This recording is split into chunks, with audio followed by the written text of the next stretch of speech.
Most of you who are young like me, we were born into this system. In this situation, there are only two cases. Either we accept to fight, or we remain slaves forever. I told you, once. There are those who are slaves in their minds. They can only serve their master. And those people try every time to manipulate you. You must advise each other.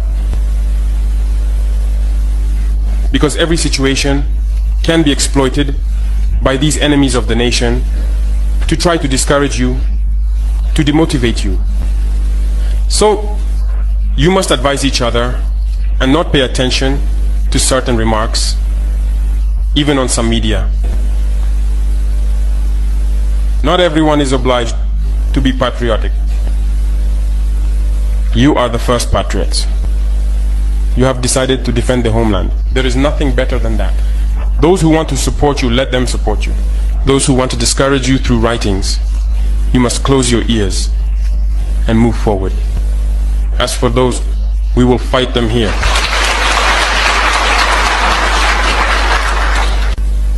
So, we must remember something.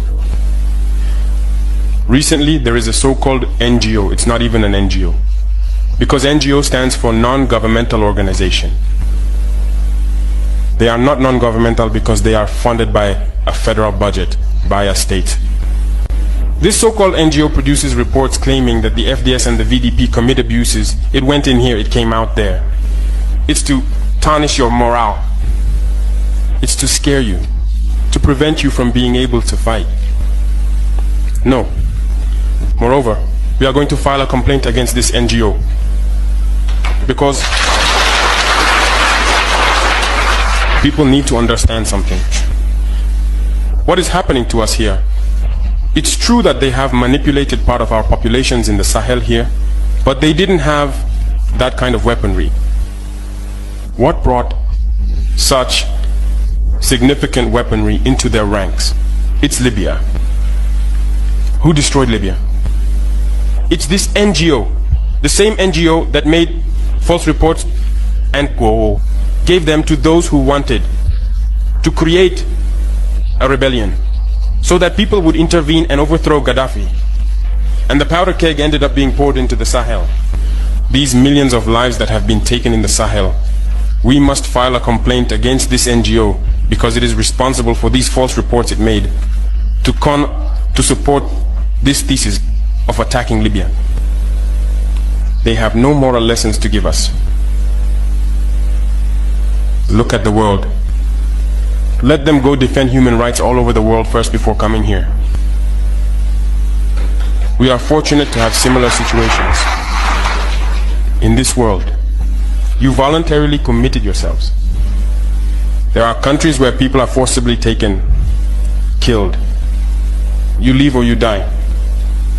Others, even while trying to flee, end up dying. They don't talk about human rights because these people see us as subhumans. They see us as slaves. That's how it is in their minds. They have never changed their mindset, but it's up to us to show them that we are not slaves and we will never accept this state of affairs. So don't be fooled by the stories they tell to anyone who will listen. You must stay focused on your fight. Stay focused. We know what we are doing. And even now, the VTP commander told me that there is a human rights training session underway for group leaders and their deputies. If we make efforts, we know it's for ourselves. We no longer do things to please someone else. We do it for our homeland. And you are committed to that. Defend your homeland. Do not listen to those individuals. They should not affect your morale.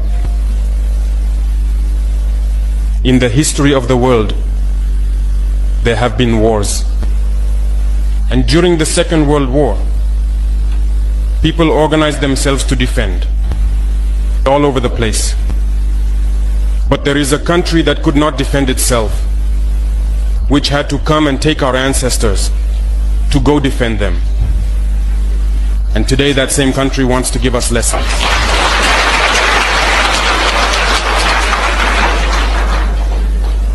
The pot calling the kettle black. No. You are the descendants of those same ancestors who went to defend others, who liberated the world from Nazism. Today you are fighting for your lands. These same individuals dare to create terms to tarnish you. We oppose this. We will never agree. Continue to defend your lands. It is your wealth that interests these people. It's our gold, it's our minerals that interest them. Otherwise, why come and drive out entire villages to seize our lands? So we will fight and we will reclaim our lands, our wealth. It belongs to us. It's for us. It will benefit us and our children. I therefore encourage you to remember that this war is to free us from slavery. It's for our independence. And you must keep your spirits high, stay strong. Never give in to manipulators, to those individuals who no longer understand the notion of homeland, or to those people who come from outside to try to subdue us through their terms they invented and their organizations they created to enslave us. Fight, move forward, do everything you can. Draw, as I said, from your cultural resources, from what you have been shaped by since the village. Draw from it and wage this war.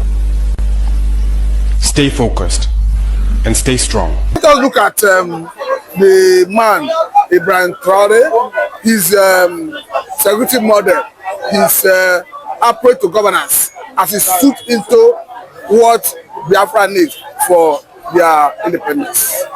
But this is a man who has been talking tough about what it takes for people to protect themselves. And it's just like a model needed for Biafra sovereignty. Let me tell you, you see Ibrahim Traore.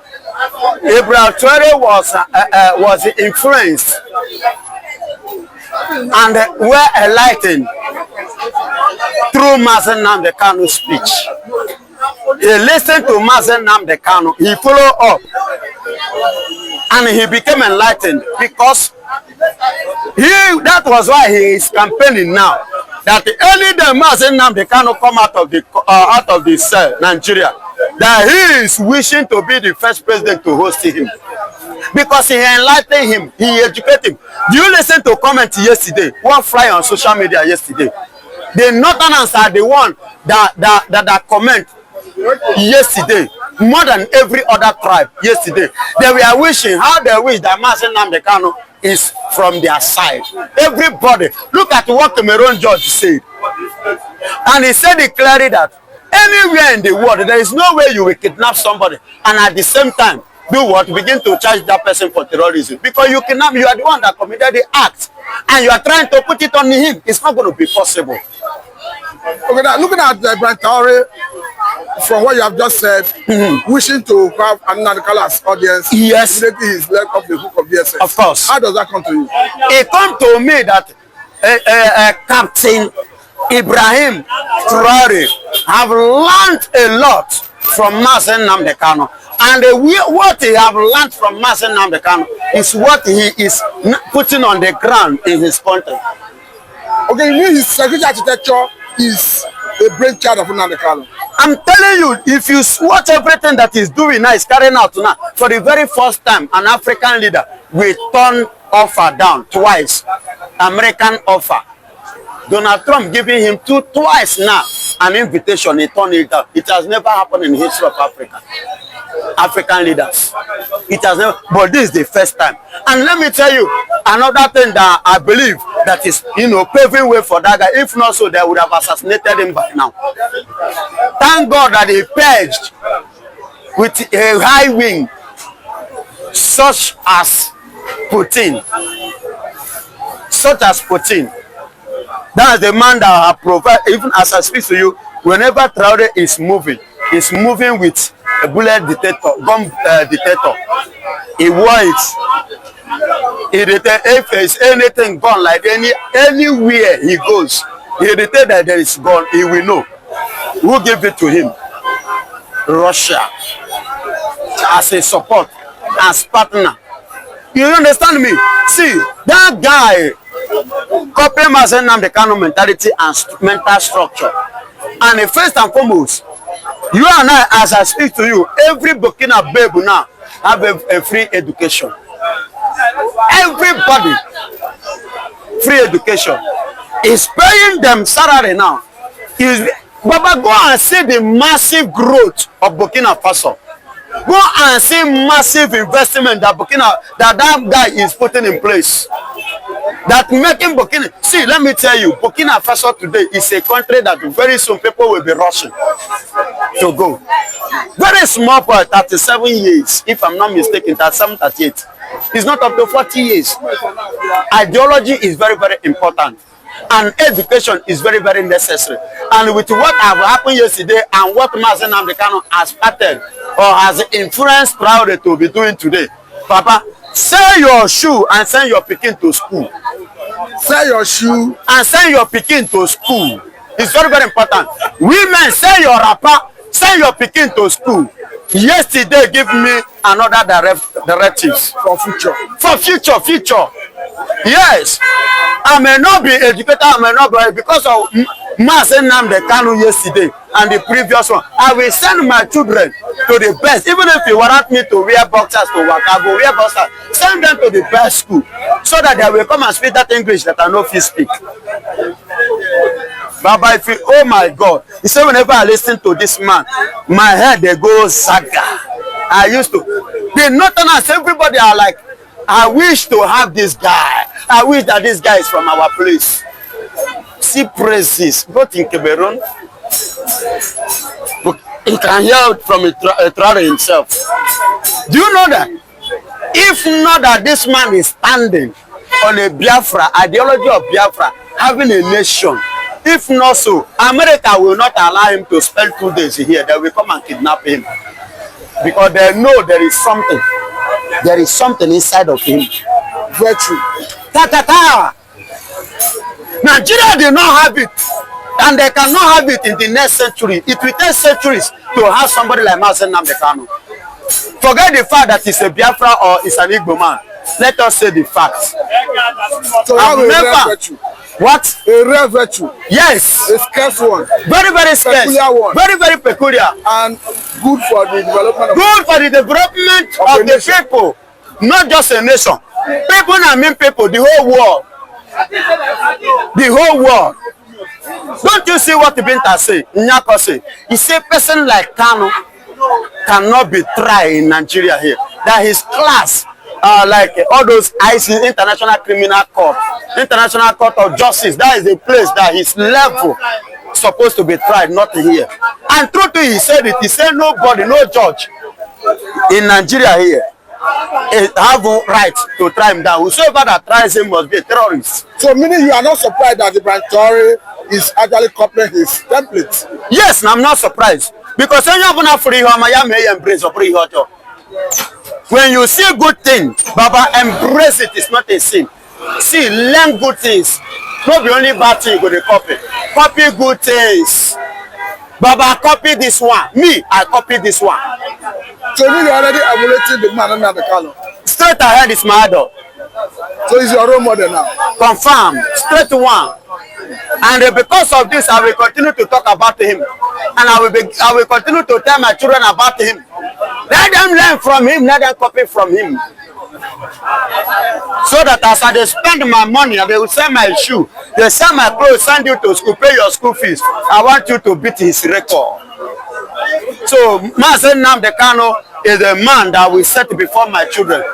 Watch this man. I want the world to see you, above the level of this man intelligence. Now, the way the West is against Ibrahim Traore trying to assassinate him, of course, it has been established that he copied his template from the Nnamdi Kanu himself. Do you think Nnamdi Kanu could be a threat to the world? It's a threat already. Not could be. It's a threat already because his speech has transformed many lives, many nations, many countries, many beings. Why is it that British have never said anything until yesterday they sent delegates? Have you ever asked yourself why is it that they have not said anything or do anything? And moreover, Kano is their citizen. And they didn't say anything. Kano has dual citizenship. He has a dual Nigerian citizenship. and that of Britain. And that of Britain. You understand? And do you know why they did not allow Kano to be kidnapped? Because it's against the law.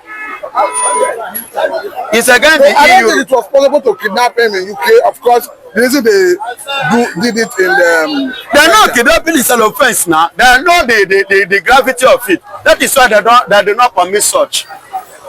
And that is, even today now, Kenya that gave room to that, is Kenya not complaining? Are they not crying? They are begging now, they are pleading. Now, please return him so that we resort everything. Now, if you were to advise the Nigerian government on this issue of Kano, will you advise them to drop charges and let him go? Or let the court complete the case? I will say, because Nigeria is coming in the area of politically, which I did not like, and which he himself is not ready to abide with. Anything politically in Nigeria is not acceptable. So, if Nigerian court should follow the law, yeah, I will prefer the court to take its way according to the law, because I know even with the law, Nigeria cannot do what? Charge him or prevail. Kano will still work out unconditionally. Remember that before now we have seen courts of appeal in Nigeria ruling that Nnamdi Kanu was extraordinary rendition from Kenya to Nigeria. As such, he should be released unconditionally. Consequent upon that, we saw UN working group on arbitrary detention advising the Nigerian government to allow the man Nnamdi Kanu go. Federal government did not heed that advice. We have seen so many approach to political solution. House of Rep, caucus of minority asking federal government to release him. We have seen the